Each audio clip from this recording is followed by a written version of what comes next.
everyone, it's Bexy from Meandering Manships, and I thought today I'd make just a short vlog for you about how and why Gary got into this van life that we now enjoy so much. So it's not for everyone. I think that's really important to say, and we see lots of people who are really interested in jumping into wooden life. It's not all greeting people and having cups of tea. It can be dirty, it can be tiring, it can be physically demanding. It can also take you to some of the most beautiful places in the UK and overseas. So there's lots to consider. Lots of sacrifices, maybe lots of compromises, and some people dip their toes in and then decide that it's not for them. It's got to be worth a try though, hasn't it? Other people dip their toes in and just fall in love with the lifestyle, and that's kind of what we've done. So where do I begin? So Gary and I have had a dream for many years about buying a canal boat, and it's something that we've looked at probably for about 16 years. We even got close to putting a deposit on one once. We absolutely fell in love with it. It was purple, which is a bit strange, and it's called Pipping. And when we went back, somebody had already put a deposit on, so our procrastination went against us, and we didn't find another one that we loved as much as that, so we just continued to kind of have a look and dip our toes. But you know, we'd hire canal boats and go out on little trips, but we never felt ready to plunge. I think Gary would have gone years ago. For me, my compromise was always the space. I couldn't see how I could live in such a small space. So we then, after COVID, and COVID affected many of us in different ways, for us it taught us a lot about isolation, about us as a couple and our strengths as well as our weaknesses, and we ended up buying a motorhome, and that came from sitting in a pub on a Saturday afternoon. I'm catching up with work emails, Gazzy's on his phone, and I think he's looking at football results maybe, because that's often what he does on a Saturday afternoon. And he turned his phone to me and said, how about we quit our jobs, sell the house, buy one of these and go travelling into the sunset? I didn't even pause. It was something that we'd never even considered before. And there in front of me was a picture of a motorhome. That was it. That was the plan. We started looking the next day. We went onto Facebook groups to get bits of advice and stuff like that. And there was some excellent advice that came from Kat at Wandering Bird. And I remember watching one of her videos. This must be about 4 years ago now. Watching one of her videos, and she said, when you're looking for a motorhome or a camper or whatever it is that you are choosing to do, then maybe sit inside it, and it doesn't matter what's going on outside, sit inside it and imagine that it's the worst day ever, the weather's appalling, whatever makes you sad or unhappy or miserable, think that, and you're sat there, is it okay, is it going to work? And we kind of, that worked well for us, I think. So we did that, and we went to several different dealers. We didn't want to buy one independently because we'd never had one before, we'd never been in one before, so this was a big thing. And we ended up at Don Amott's Leisure Kingdom in South Derbyshire, a place called Hilton or Hatton, that kind of direction. And we wandered round, and they were a lot of the vans were locked to stop people going in and vandalising them or stealing things. And they were very happy. They came and opened some vans. We went back with a bit of a list of the ones we liked the looks of, and the guy came out, I think his name was Brian, you know, and Brian came out with a set of keys, and I opened these vans and went away again. So there's no hard sell whatsoever. It was just, if you've got any questions, come and grab me, I'll just be over there. And we wandered round, and we got in our head still what Kat had said on this video, and we got inside one and sat down. It was like, this feels like it, this might be it. So we go outside and we have a look at the specifications on the window, and a bit of a shaker there really, because it's 4.2 tons, which means that I can't drive it without extending my license and doing some more training.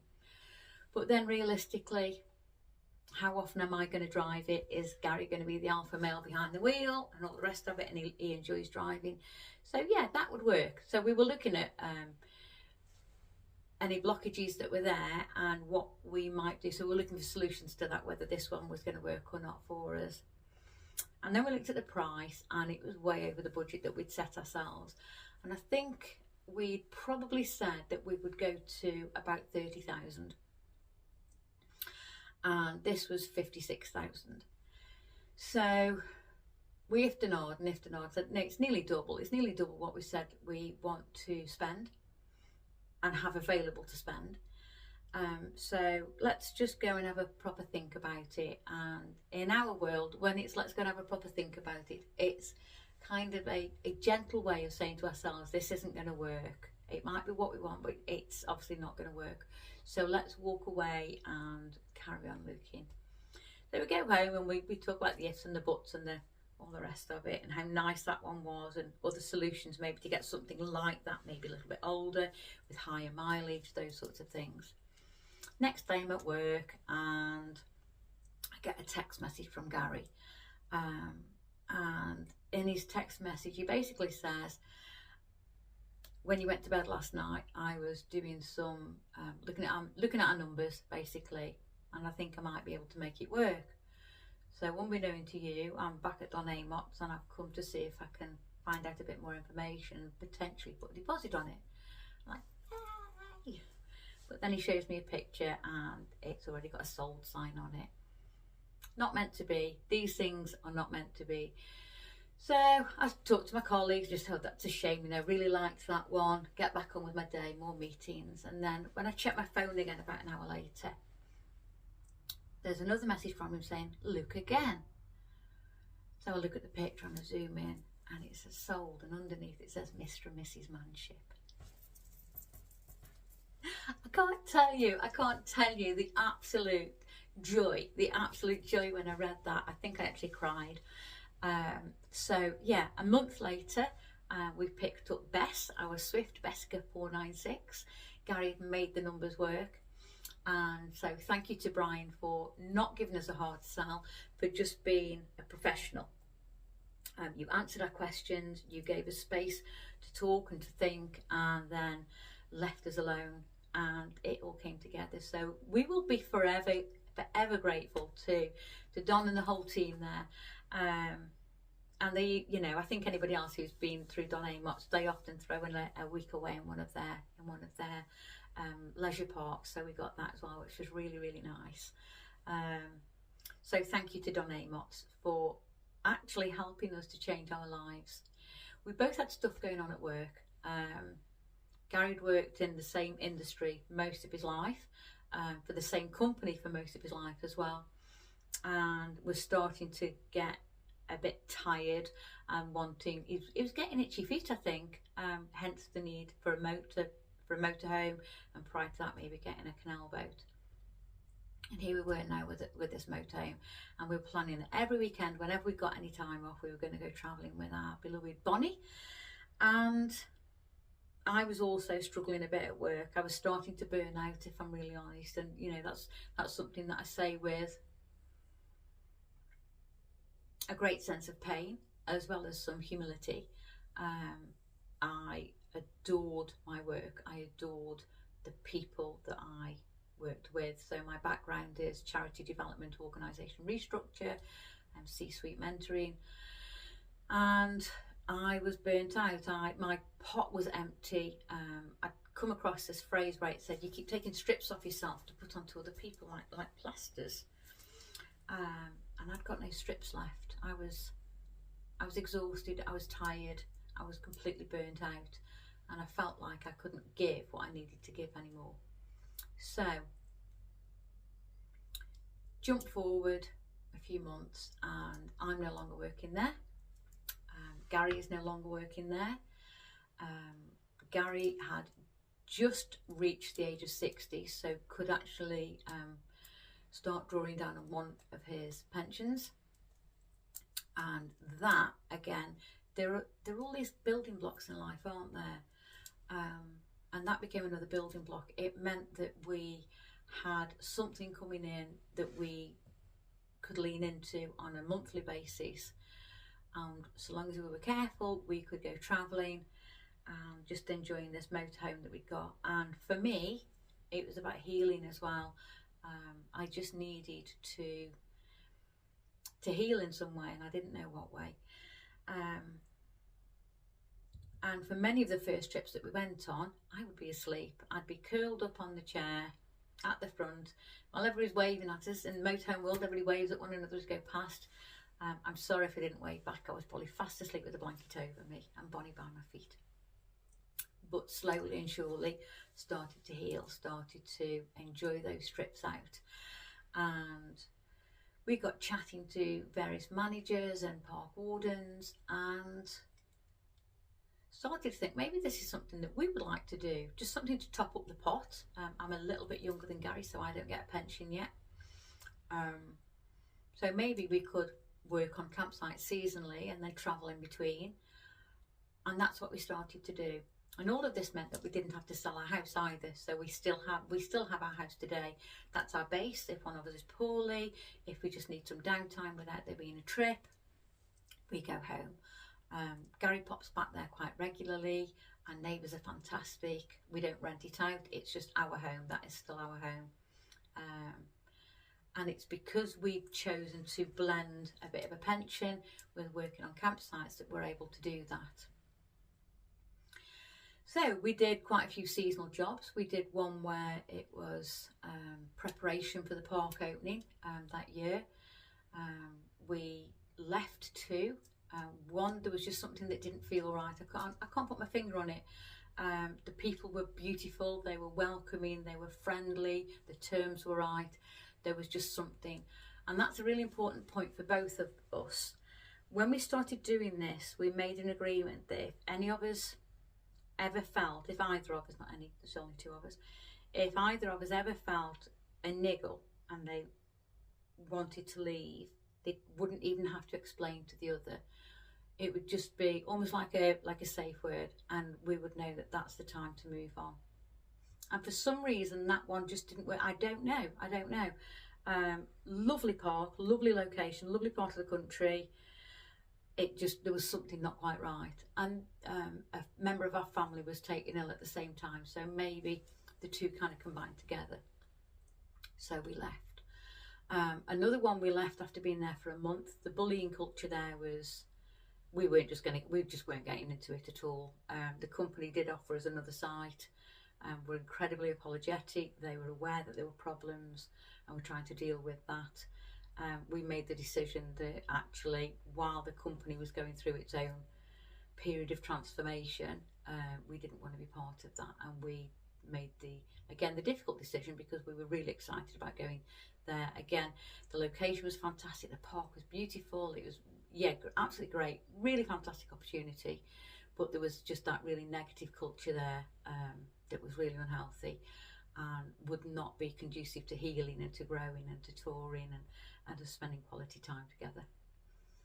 So we are here in Cheshire now. This is our 6th park, and this is a permanent job. This isn't seasonal, and we've been here for about 16 months now. We absolutely love it. We're not getting to do the touring that we planned to do and why we started doing this.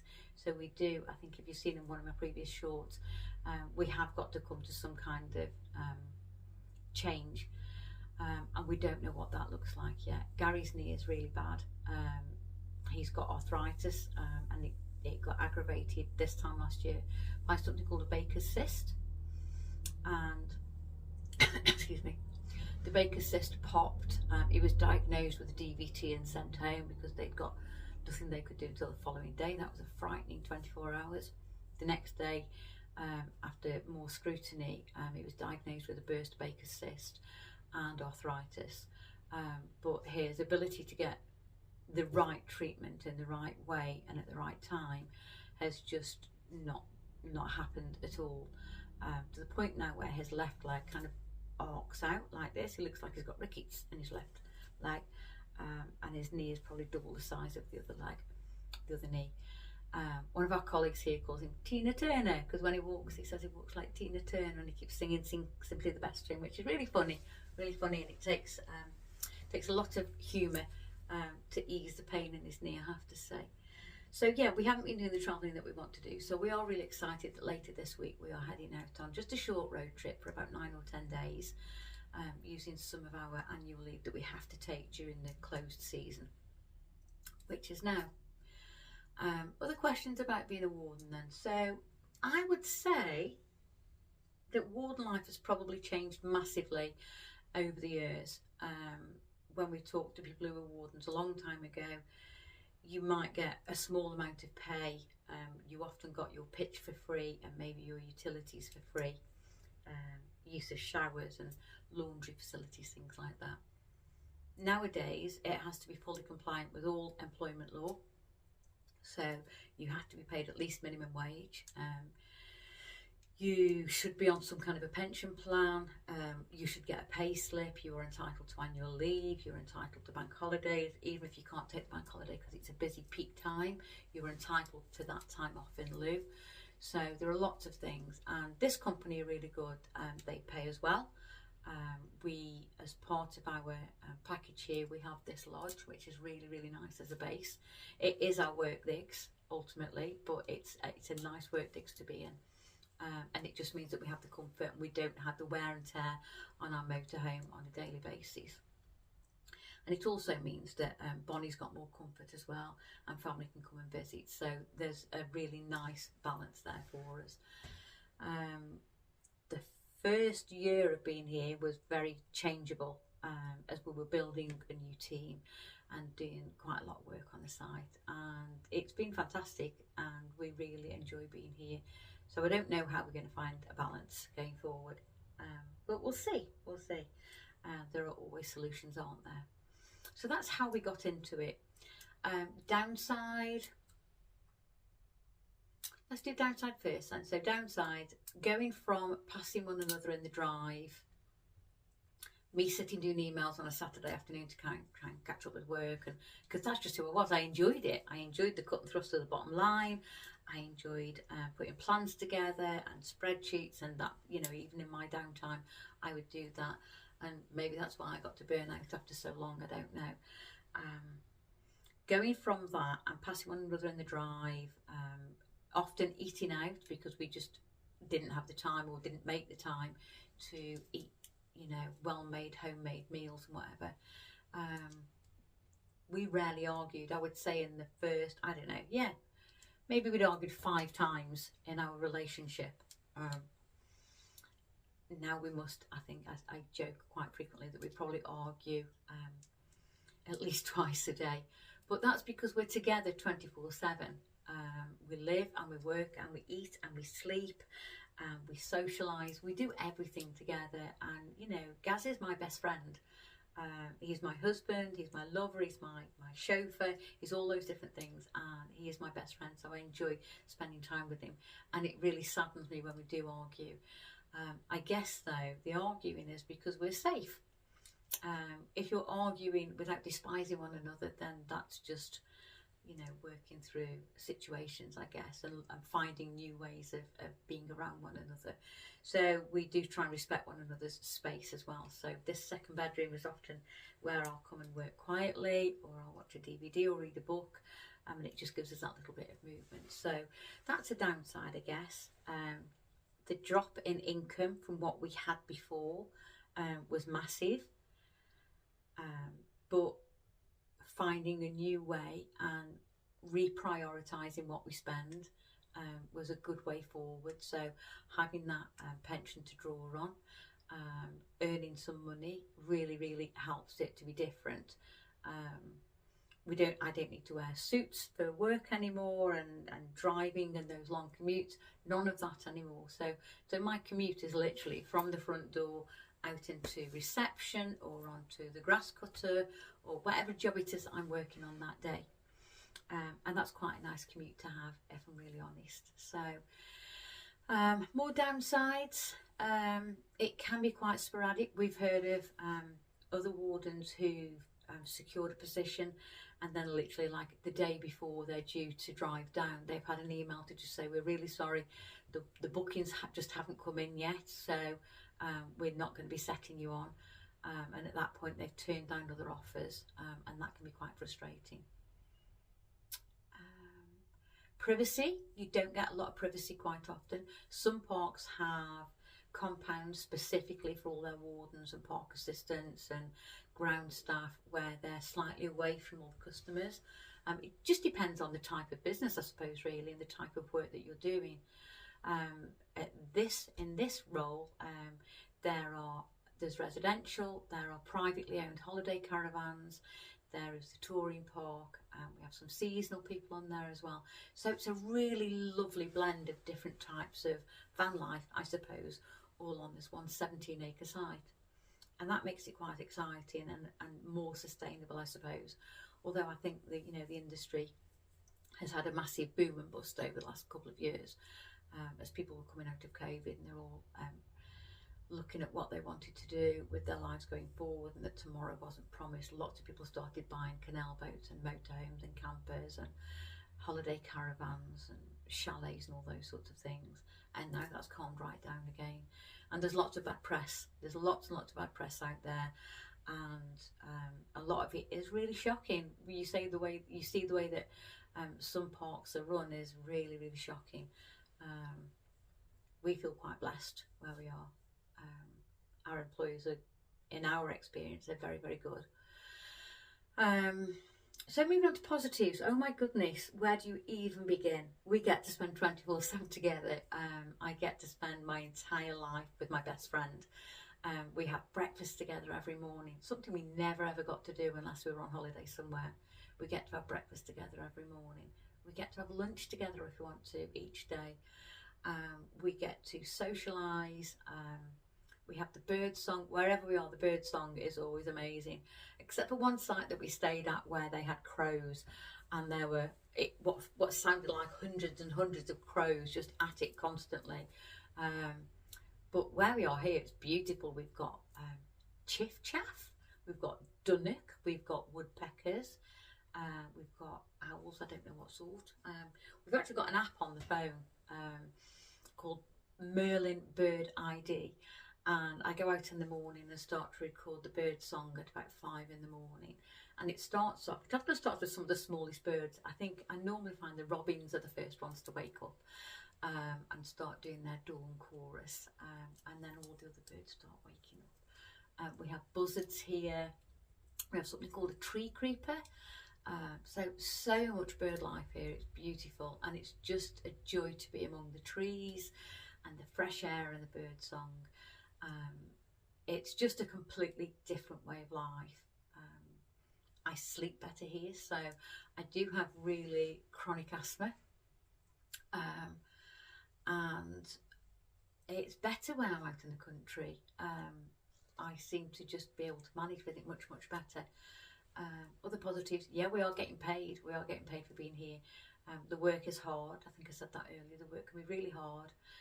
Some days, especially when you're doing really physical jobs. So most parks now don't do pink and blue jobs. So all of the guys need to be able to do the admin in the same way that all the women need to be able to do some of the heavy plant stuff.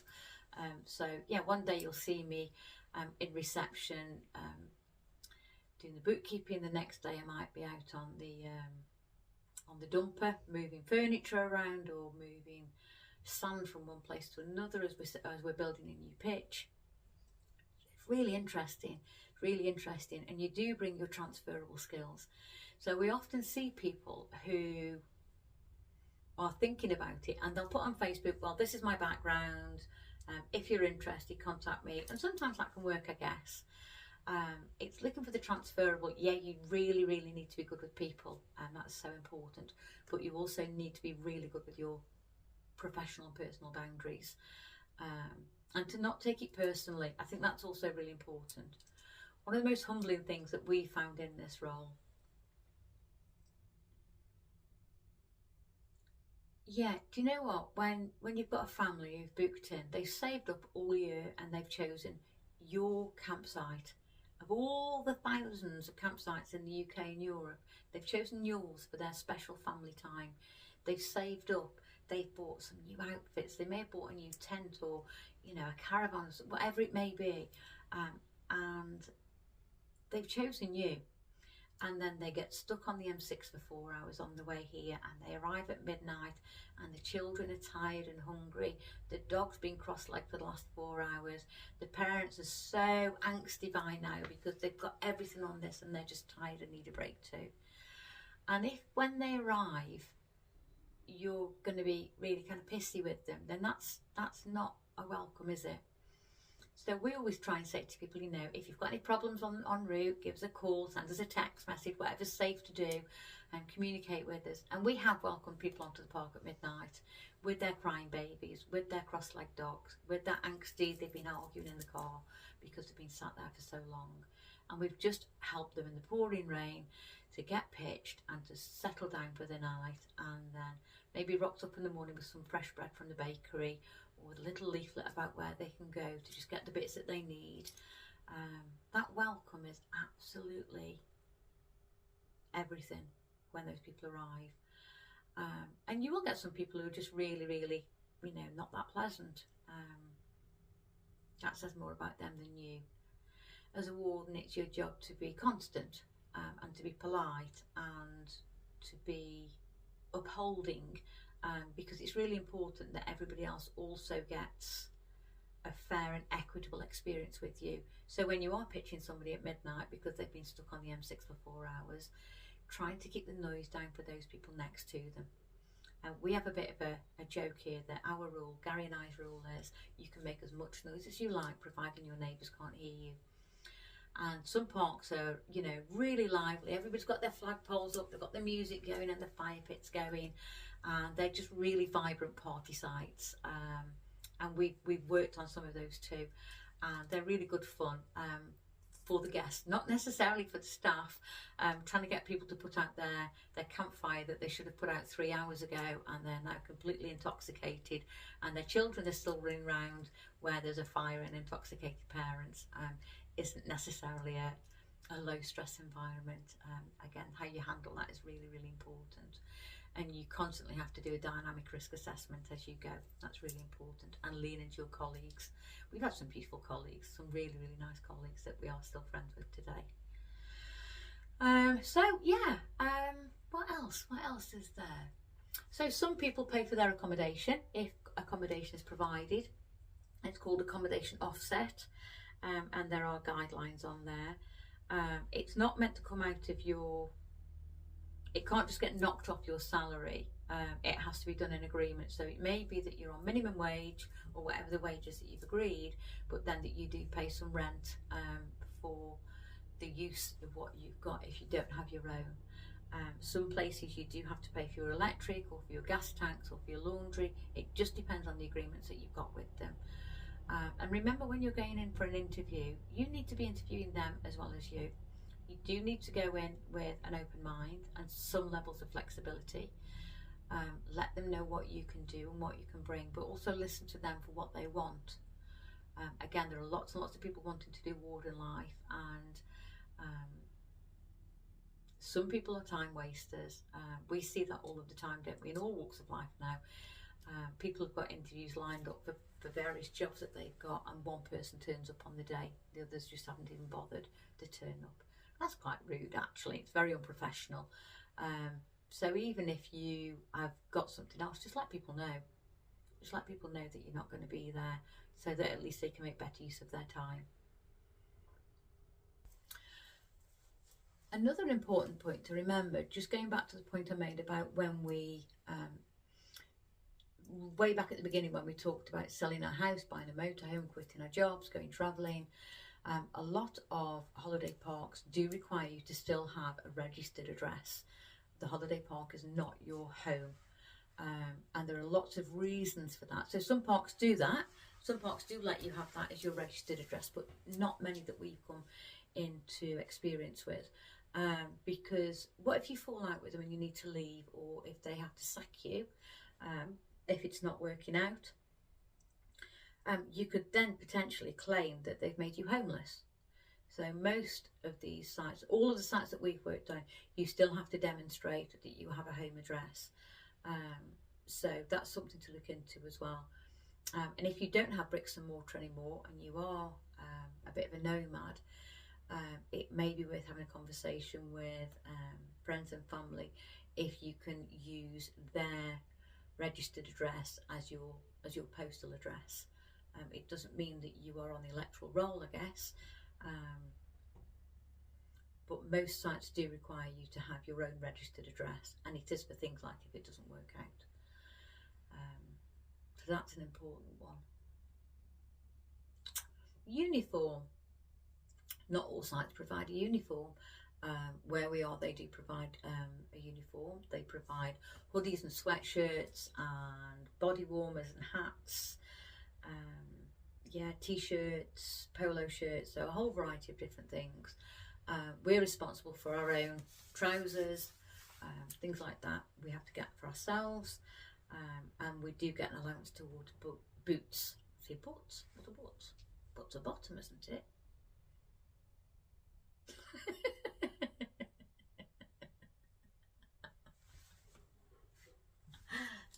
So we do get an allowance towards boots as well, like workwear boots that are suitable for being on site. And you do have to comply to all the health and safety regs. So while you're on the park, you might just want to wear shorts and flip-flops because you're out on a holiday park, but you're not on holiday, you're at work. So it is right that you wear the appropriate footwear.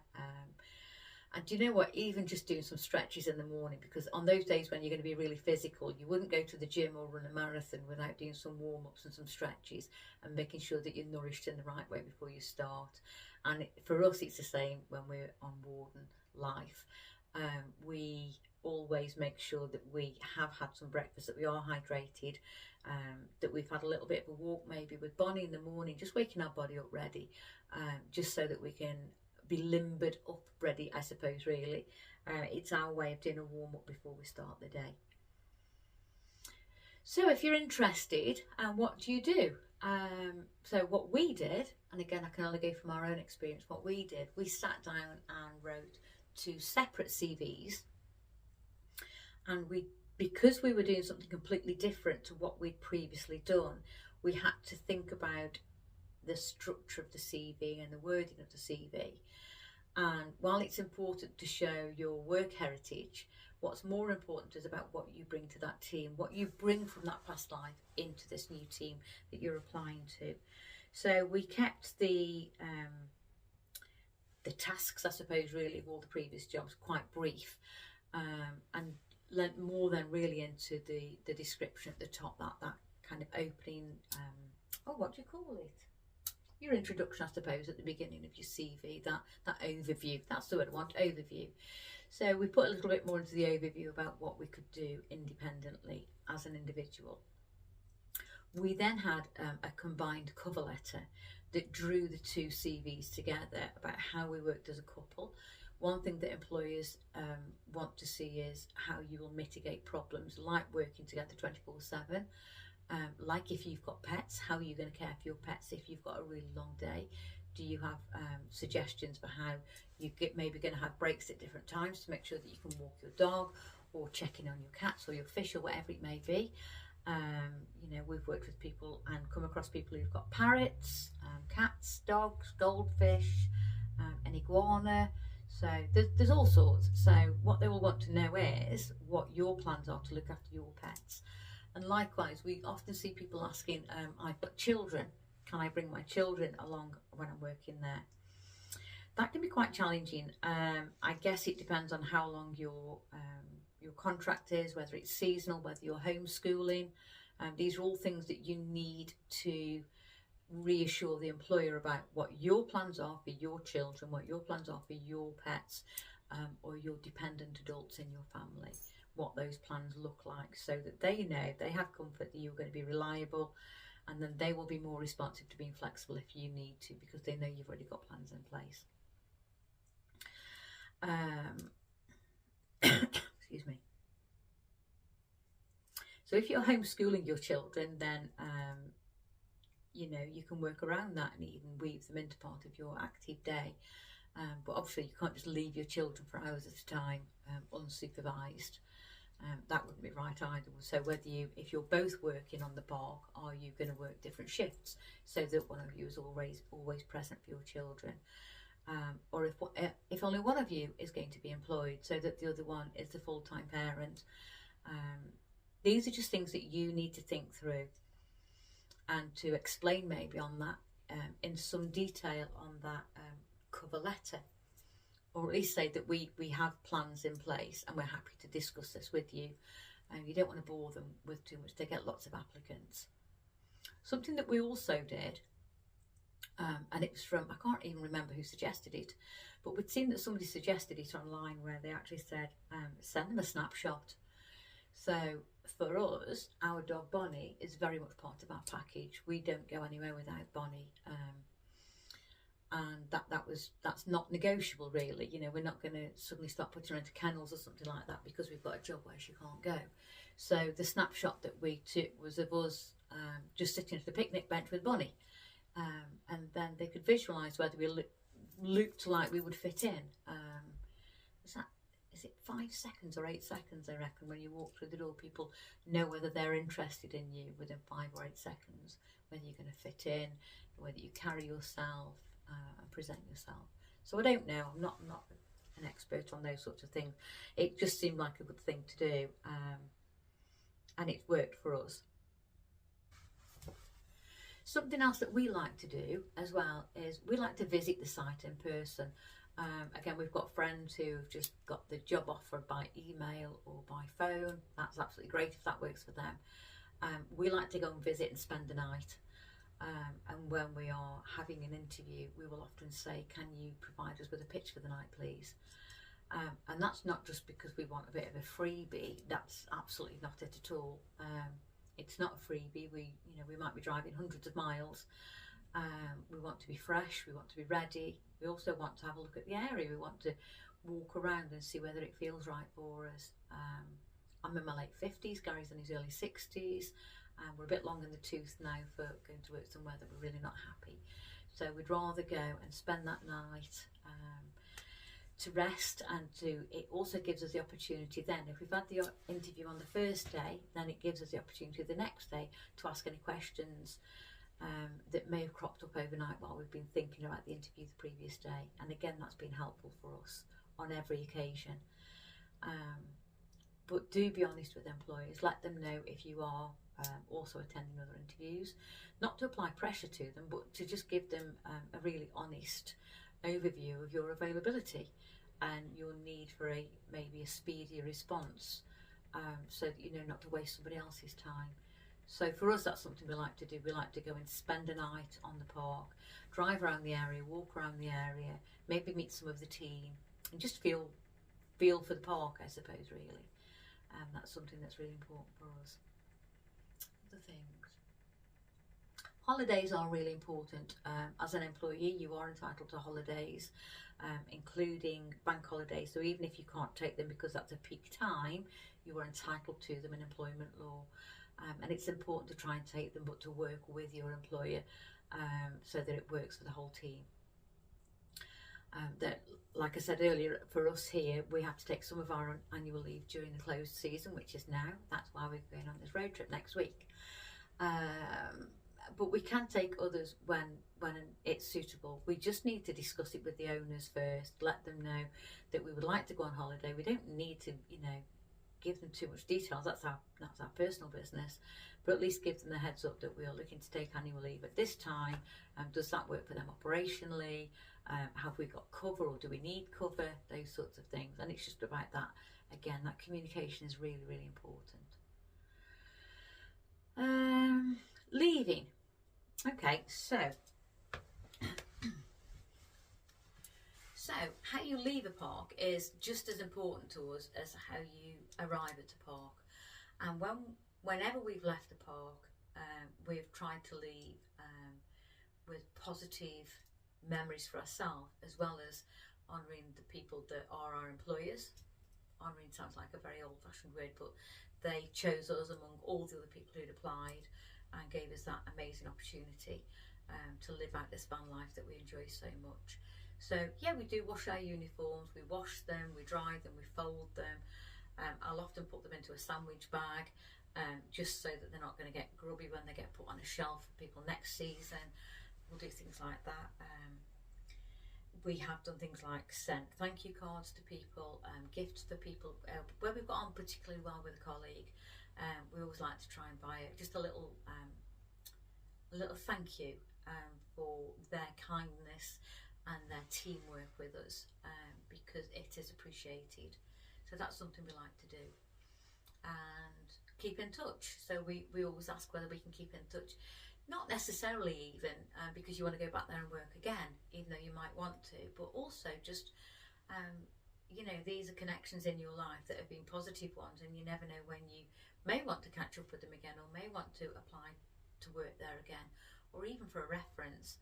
And if you leave and you leave your pitch in a mess, and you know you maybe owe some money, or you've ditched your uniforms, chucked them in a bin bag and just handed them in without even thinking about cleaning them, all those sorts of things leave a bit of a negative mark against you, I think. So we always try and do right by our team, as well as by the people who've managed us and employed us. That's just important for us. That stewardship of the role, as well as, you know, everything else, is really important. And people do ask for references, and you know, there are times where they'll phone up and ask for an off the record reference, you know, tell me how it really is. We know that people aren't meant to do that anymore, but people still do.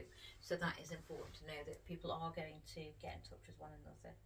So for example, this week when we head back down south, we will be popping in to see Debbie at Brook Lodge Farm. Debbie gave us our first chance at being wardens, and we had been offered 3 positions, and that was one that we chose. And we will always be grateful to Debbie for that opportunity. It worked so well for us. As new wardens, we were part-time, which gave us the flexibility to be able to spend time in Somerset, to do the touring and the touristy bits, and to get to know the area, but then also learning about being a warden in a safe way. And we loved it, and we did go back the following year. We thoroughly enjoyed our time down there, so we will be calling in to see Debbie and to see how the park's getting on. And we have so much love for Brook Lodge Farm, and it'll be nice to get back there, even if it's just for a night. And then also the people that we've kept in touch with in the areas. It's just building that network of friends, isn't it? Your whole social circle. We have a completely new social circle today than we had 5, 6, 7 years ago. We do actually get to go out regularly now, and not just on our own. You know, like I said, we would often be just Gary and his phone, me and my laptop. We actually go out with friends now, and we'll go for food. We went out for New Year, so yeah, it's just a nice thing to do. I guess now I'm circling a little bit on to hello girl. I'm just circling a little bit now because I probably get towards the end, but being a holiday park warden or a campsite warden is the best thing that we've ever done together. It has so many challenges, but the positives outweigh every single one of them. And I get to spend all day with this little beautiful one. Come on girl, come on.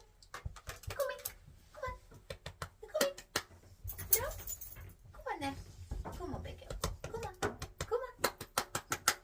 Come on. Come on. Where are you going? You want to go that side? Come on then. There we go. Hello.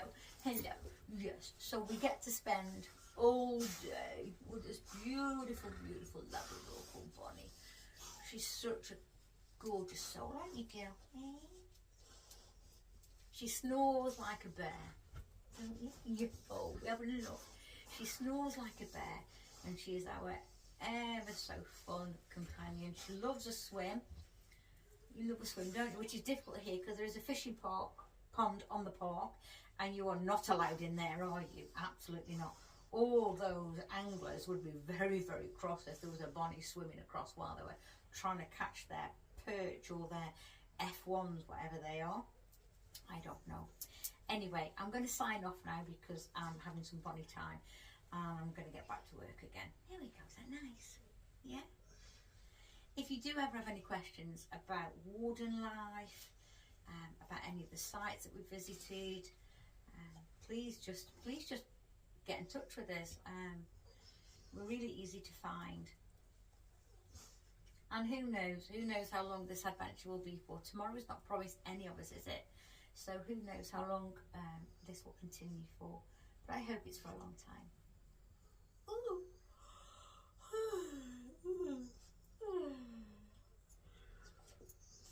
You made me yawn.